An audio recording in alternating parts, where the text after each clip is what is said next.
What up, bitches? Back at it again with another episode of the motherfucking CJ Bronson podcast. Today is Sunday, June 26th, 2022.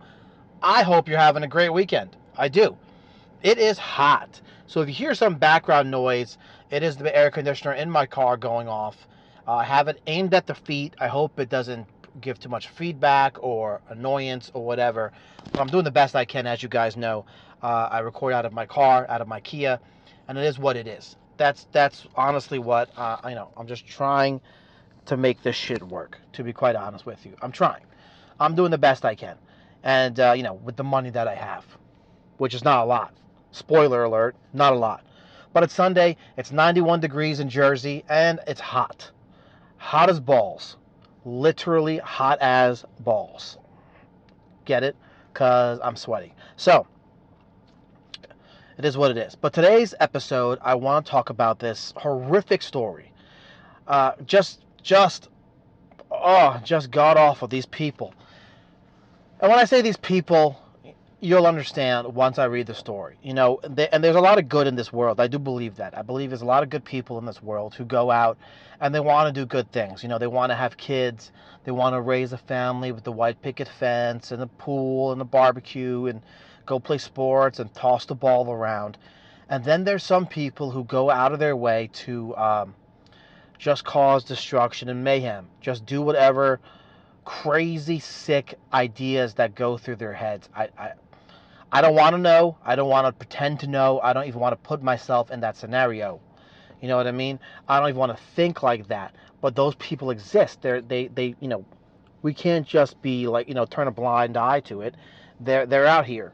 And some people they're just broken. Maybe at an early age they were broken and they just never healed, or maybe as time went on they just shit happened to them and they just, instead of dealing with it, it just let it grow and they just turned into this like evil villain in this world. Another one. So this story, it's very sad. I'll read the title to you guys. Judge, and this is the title. This is a legit title. Judge isn't even sure that God will forgive woman that tortured adopted children. So right from the title, you already know. Woman, she adopted a children. And again, there are many people who adopt kids and do well. I think the majority of people who adopt kids do it because they want to, help. They want to have a kid. They can't have a kid on their own. Or maybe they have kids on their own and the kids grew up and now they still want that. They want to help other kids.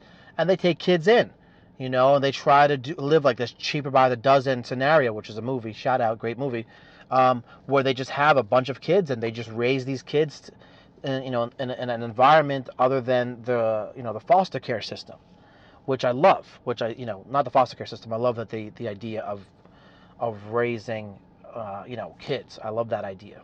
If I had endless funds, I would 100% do this. 1,000,000% do this.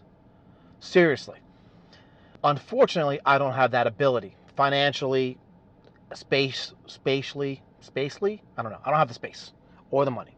But if I did, I would 1,000,000% have a bunch of kids, a bunch of animals, and just, try to make this world a better place. This lady, apparently, even the judge is like, listen, I don't even think God's going to want your ass. Let's see what happened. It can't be good, guys. Spoiler alert, I haven't read the rest of the story, just saw the title, and I'm like, boom, I got to talk about this. Stephanie Duncan of Lebanon County. I believe that's Pennsylvania. Stephanie Duncan of Lebanon County was sentenced to 47 years in prison after she abused, and starved 5 adopted children. Let me take that back. I don't know if this is Pennsylvania, but it's Lebanon County. And so far, all I know is this bitch should die. I'm sorry. That came out. She should. Dude, you gonna freaking abuse and starve 5 adopted children? 5 children regardless. You starved them? And abused them? I mean, Robert Duncan received an aggregate sentence of 6 to 30 years in a state correctional facility. How do you go from 6 to 30? It should be just 30. I mean, you can go to 6 to 30. What is it, like 6 with good behavior? Come on, man.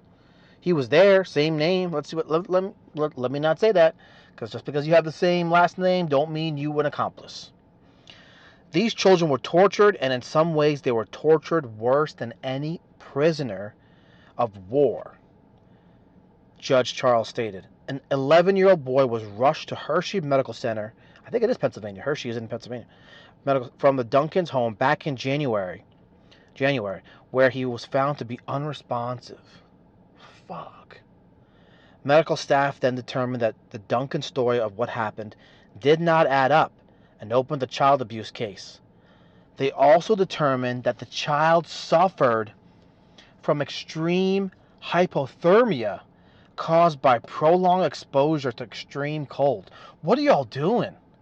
What for what? Like, why would you do this? What, for what reason? Why?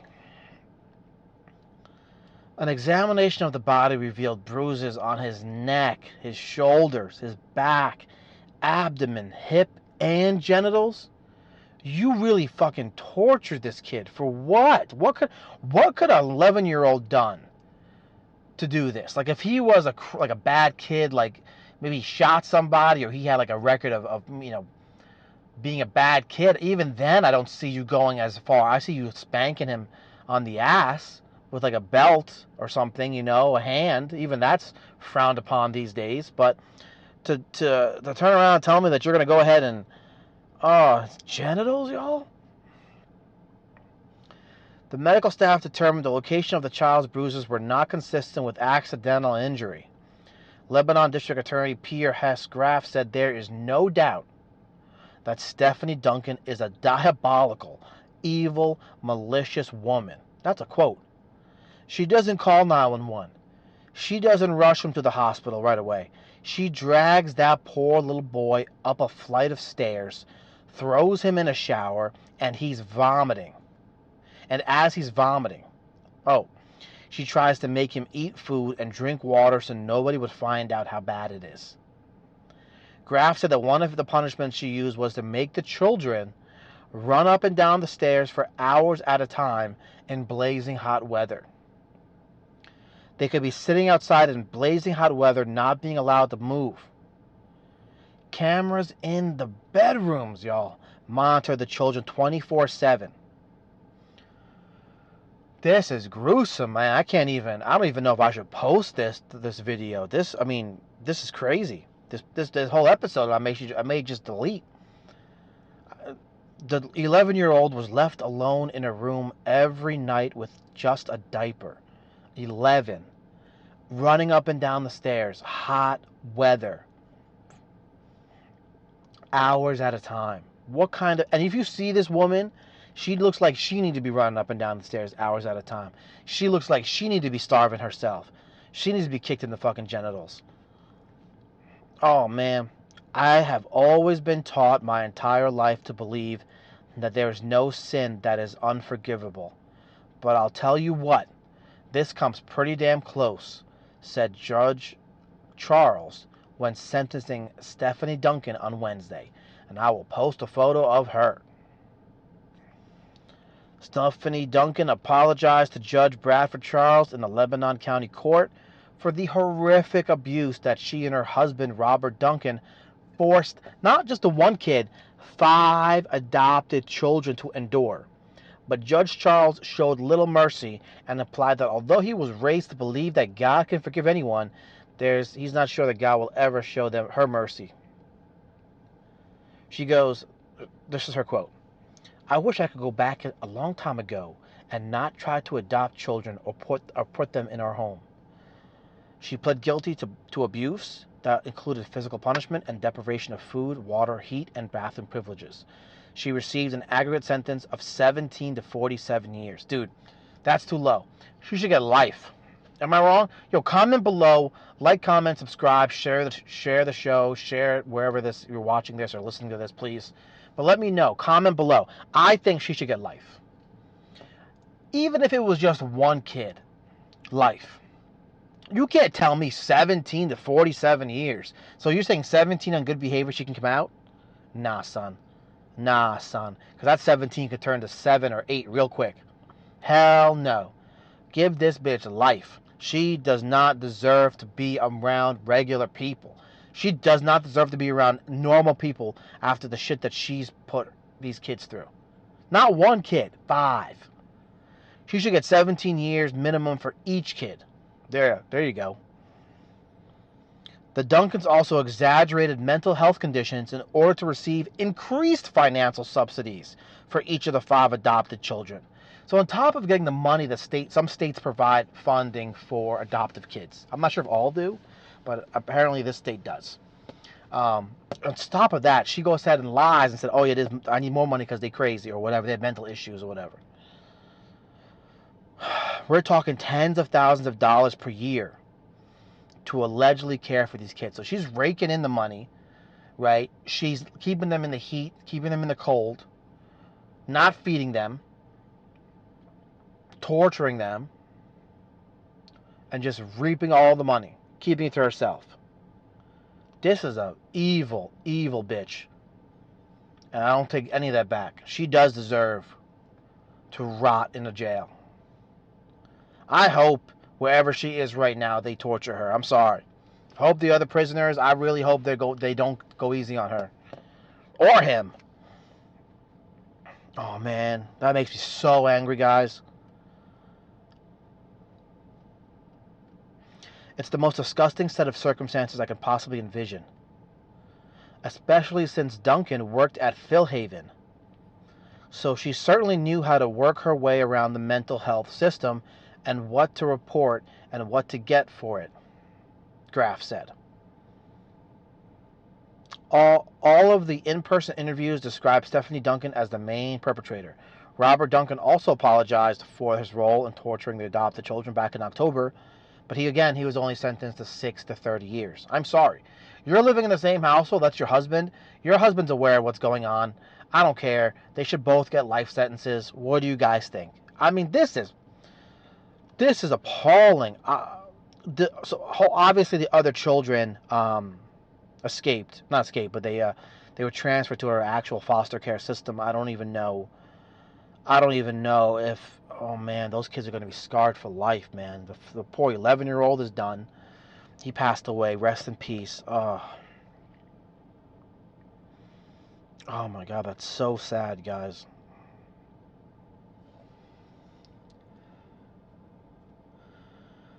Oh my goodness. Can you imagine that prolonged exposure to extreme cold? Bruises on his back, his neck, shoulders, abdomen, hip, and genitals.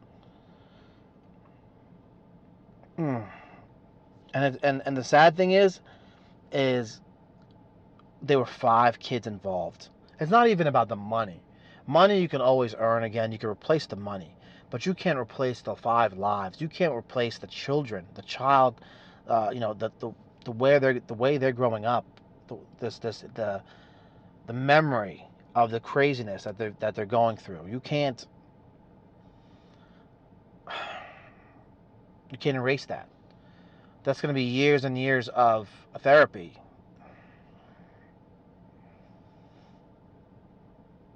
Let me see this other article. Maybe it gives more details. It looks like it does. So yeah, it looks like the Daily Mail has an article about it. The Daily Mail says, if my thing would work here. Oh, so they go into detail. They say something different. They said that, so Stephen Duncan, 43, of Annville Township, faces up to 288 years in prison. Duncan's husband, Robert, has already been jailed for between 6 to 30 years. Duncan's punched, smacked, and strangled children aged between 6 and 15. So this one gives more detail. Abuse uncovered after the 11-year-old boy was rushed to a hospital with hypothermia. Doctors found all that. Children were hit for doing chores slowly or for stealing water from the kitchen. Ooh, this irritates me, man.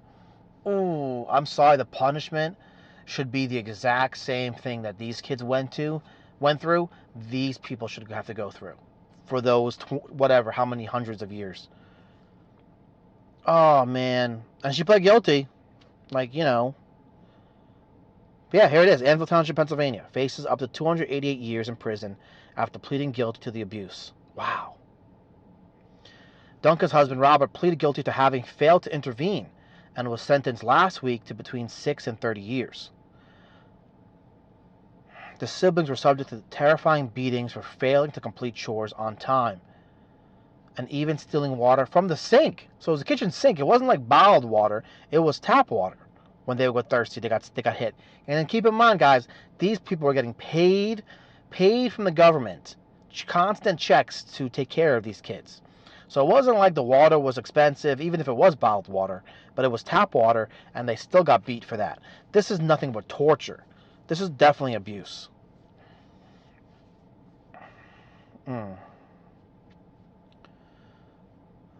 Oh my goodness. I'm reading on and on and on. One doctor says the children will never recover psychologically. There are times when an apology is trite, and this is one of those times. It takes a sociopath, a sadist, to torture children. It takes someone who has no regard for humanity to sit back and let that happen. That's why I agree. I think the husband should get the same time as the mom. What do you think? As the wife? What do you guys think? The statement said they were charging Stephanie A. Duncan and Robert Duncan with multiple counts of aggravated assault, simple assault, tampering with or fabricating physical evidence, endangering the welfare of a child, and conspiring with another to commit these heinous acts. Oh, man. That's so sad. Hospital staff here, they spoke to them.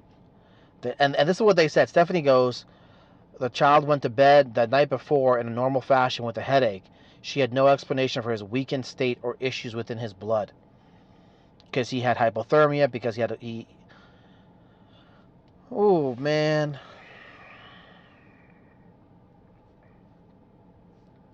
The oldest 3 children had separate bedrooms in the family's basement.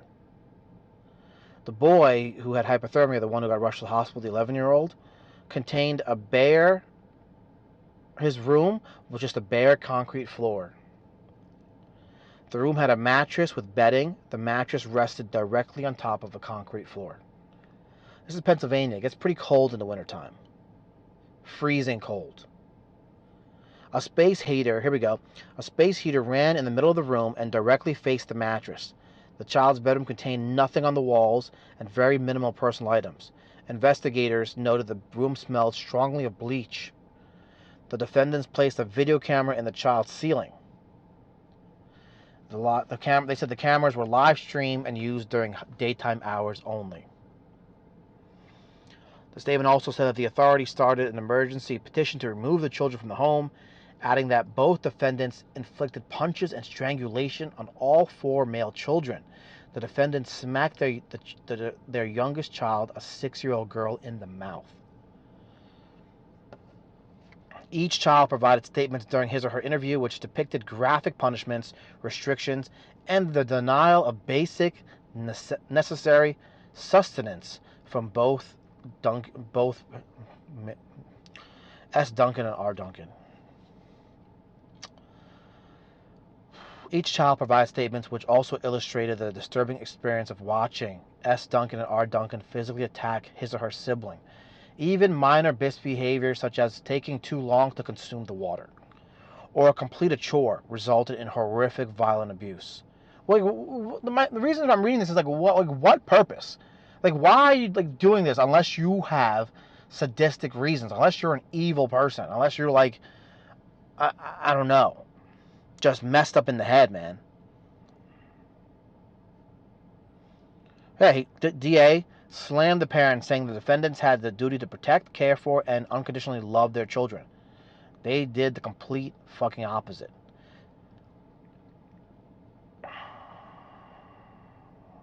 And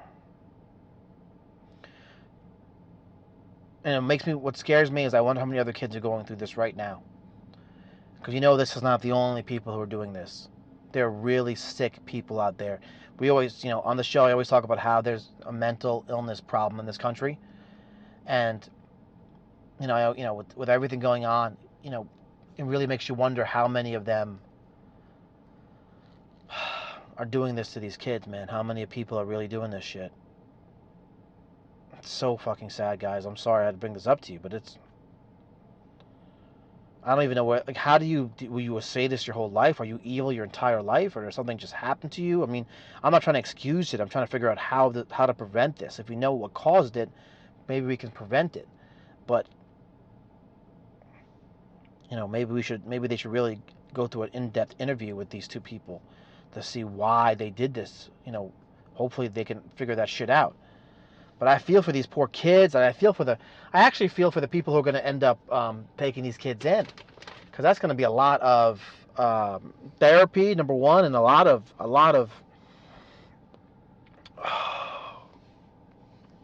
trauma, a lot of trauma. They're probably gonna be so nervous to ask for anything. Every time they're like, they're hungry in the middle of the night, they're probably gonna be, not, even though they know they could probably go to the kitchen and get something to drink, they're probably gonna be hesitant to do it. They're probably gonna be hesitant to do anything for a while, especially the young ones, fucking under 10. Dude, come on, man. What are we doing? Anyway, y'all, to me, that's fucking crazy. Tell me what you guys think the punishment should be. I don't think years in prison alone should be it. I really do think they should treat these people the same way they treated these kids for the rest of their sentence. That's my opinion, right? An eye for an eye. Isn't that what we always talk about? Isn't that what it should be?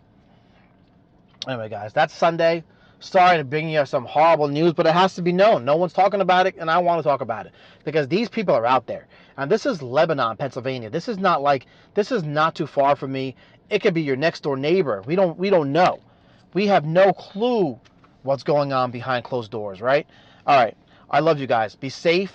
Please be safe this weekend. It's crazy out there with the riots and the protests. I do not see it getting any easier come Monday, or the rest of this week is going to be kind of hit or miss. Hopefully, things calm down, but I do not predict it to be. I think it's going to be chaotic all week. Unfortunately, I'm just keeping it real. I keep it 100. All right. Love y'all. Be safe. Bye-bye.